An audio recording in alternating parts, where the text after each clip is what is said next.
it's really events like this where you get to meet people of different industries. And it's really about sustaining and creating bonds and mentorships and just sharing ideas and getting to meet one another. It's about those connections. It reminded me that leadership comes in many forms, but also it reminded me that leadership comes from many different types of experiences. And I believe personally that leadership journey for multicultural women can actually be quite different. Help other women succeed. You don't have to be perfect to make the next move in your life.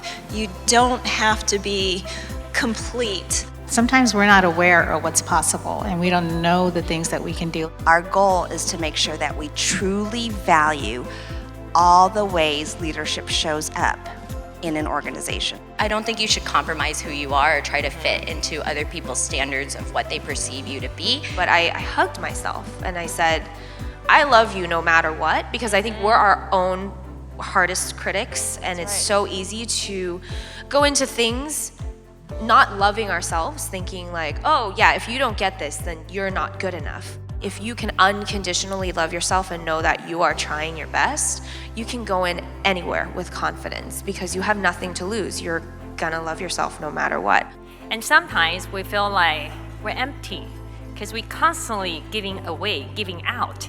But I think today is important that we save the time to invest in ourselves, to self-reflect, to self-improve, and to self-empower. It's all about building networks and making sure that you are not only investing in communities, but investing in the people in those communities. But instead of fighting with each other, shine light on each other, hold each other up. Trust yourself enough to trust every other woman in this room. And if you trust everyone like that, you can't help but succeed because everyone will hold each other up. Because when you can really get to the essence of you, you will be amazed at how easily you can connect with another.